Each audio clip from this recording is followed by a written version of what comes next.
The year was 1916. The U.S. had not yet entered the Great War, and Woodrow Wilson narrowly won a second term, largely on the platform of having kept us out of the war. So far. Here at home, the city of Little Rock was growing steadily. Construction on the new state capitol had just been completed, and the city voted to annex the neighborhood of Pulaski Heights. That was the beginning of the westward expansion that's still going on today. It was the year Helen Cronkite gave birth to baby boy Walter Jr. Direct from our newsroom in New York, this is the CBS Evening News with Walter Cronkite. Walter was only one of several notable individuals born in 1916. But there was another birth that year, not so noticeable on a national level, but very important to a small group of church members, all from the Antioch Missionary Baptist Church in Little Rock. They wanted to join the Southern Baptist Convention, but not everyone agreed, so they did what Baptists sometimes do. They started their own church. And in 1916, Wright Avenue Baptist Church was born. Not the name you were expecting? Well, that's another story. You see, it didn't take long for the members to realize that a name change could give the church a higher profile in the community. At that time, the trolley system was very important to the city. At their peak, the city's streetcars were ferrying more than 10 million riders a year.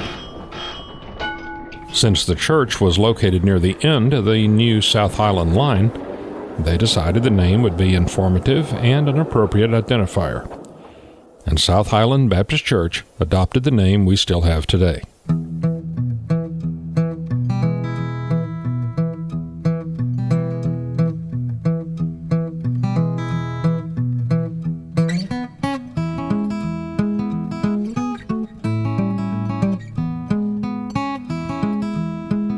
South Highland has always had a heart for missions.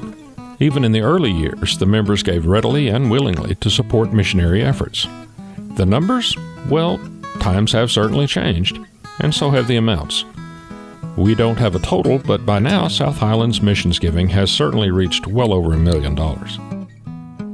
The church's life over the next few years was not without some challenges, including a dissolution and reorganization in 1927. Once again under the South Highland name. By 1940, members who lived in the Geyer Springs area had grown weary of the trek to church over mostly unpaved roads, so the church established a Geyer Springs mission. That mission thrived over the coming decades, and today is one of the largest churches in the state, with a name recognized throughout Arkansas and beyond. The decades to follow were especially good to South Highland. During this time, the church dedicated a beautiful new facility, and the growth continued.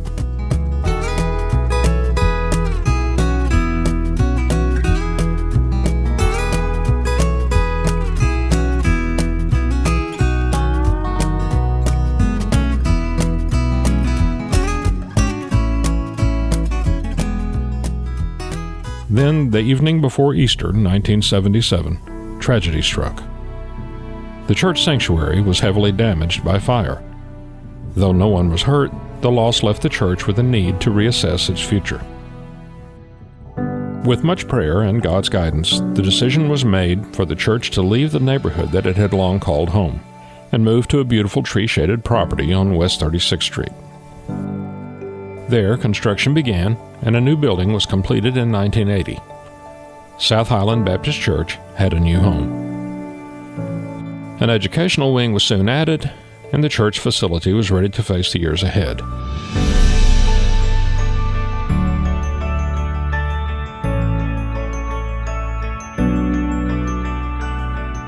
Today, we honor what those original 30 church members did in 1916.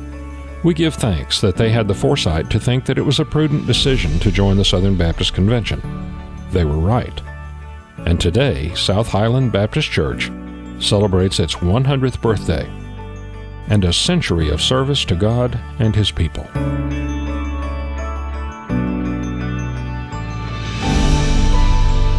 We know that God has had His hand on us for 100 years now and will continue to do so.